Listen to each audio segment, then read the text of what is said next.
Thank you for joining us today at noon. I'm Anusha Roy. In the last half hour, Sheridan police say they have arrested a homicide suspect wanted in connection to a deadly shooting. This morning, Sky 9 was over that scene near West Dill Road and South Lowell Boulevard. Officers say they found a woman dead with a gunshot wound early this morning, and investigators say that this was a domestic violence-related incident. The suspect has been charged with first-degree murder, and investigators tell us the scene should be cleared around 1 o'clock today. We want to head to Greeley, where one person died and another person was hurt following the storms that moved through that area on Tuesday night. The city isn't saying how the people were killed and hurt, just that it was related to that storm. An autopsy for the victim is scheduled for tomorrow.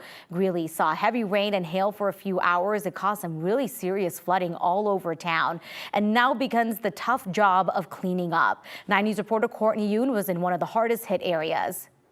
It looks completely different in this neighborhood now than it did 24 hours ago. We're in the area of 6th Avenue and 16th Street. When we were here yesterday, the road behind me was covered, blanketed in hail. There's still just a little bit of those remnants left of the hail in piles in shade here on this street. But take a look at what this area looked like yesterday. You can see that there was hail just everywhere. Roads, sidewalks, and people's yards were covered with it. Cars were submerged and left behind after drivers stalled and were forced to escape their vehicles. The flooding spanned for blocks around East Greeley. The city says the worst hit areas had 18 inches of water. Some families are now not able to stay in their homes. This is the Reinbarger's house in Greeley. They say they've experienced storms and flooding before, but never anything like this. Around 10 p.m. Tuesday night, water flooded through their front doors and filled their basement with 2 feet of water within minutes. The family says they're just glad everyone in their home was okay. We were trying to figure out how to keep the water from coming in the basement, and that's when one of the basement windows just broke. At that point, we were like, well, there's nothing we can do now. It's done. Local businesses in Greeley were also impacted by the storm. Some had to stay closed for cleanup and others lost their inventory. The city of Greeley says it's going to take some time for them to be able to learn the extent of the damages from this storm. But for right now, they know the worst hit areas were City Hall and downtown into East Greeley. In Greeley, Courtney Yoon, 9 News.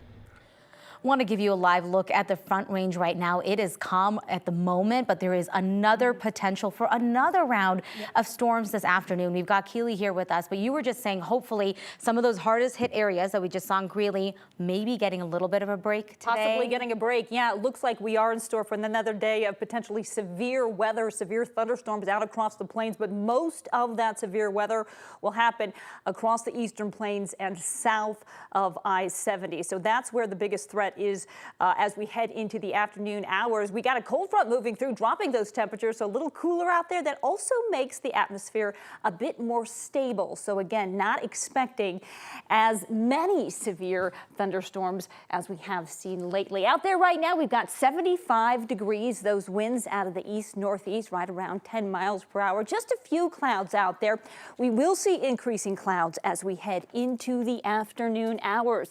Here's a look at those temperatures across the state. We're in the 70s, already up to 82 down in Pueblo, up there in the high country, 60s and 70s. We're at 78 degrees out in Grand Junction right now. So taking a look at our HD Doppler radar, you can see the strong storm stretching from the Dakotas all the way down through Oklahoma into Texas. For us here in Colorado, we are actually getting a break. We've got sunny skies and again, all the activity off to the east of us. So for the most part, we are looking sunny as we head into the middle part of the day, and then we see increasing clouds. A little bit of instability moves into our atmosphere, and that's when we're going to see those scattered afternoon storms pop up. And again, the severe weather sticking mainly across the eastern plains. Tonight, scattered storms, mostly cloudy, temperatures dropping down about 49 degrees, mostly cloudy. Another round of scattered storms tomorrow, and likely we will see them along the I-25 corridor. Could even have some severe weather along the I-25 corridor. We are going to top out right around 76 degrees as those winds kick up out of the east up to 20 miles per hour. We do have a warm up. How about summer-like weather in our 7-day forecast? We'll talk more about that coming up in just a bit. All right, thanks so much for that, Keely. Well, Greeley is not the only area that is cleaning up. Right now, Yuma County is picking up the pieces from a storm there last week. Our crews were there checking out the recovery process. Meanwhile, others were out looking at homes and buildings, checking for the damage. Nearly every building and car in the town still has some kind of reminder of that storm.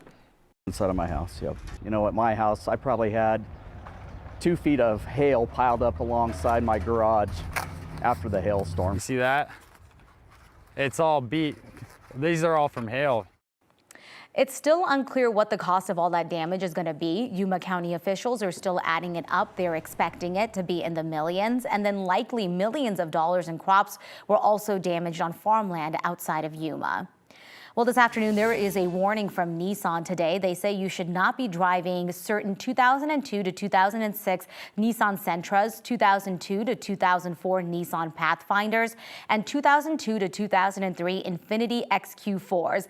84,000 of those cars and SUVs have Takata airbags. Those can explode in even relatively minor crashes, potentially sending bits of shrapnel flying at the driver.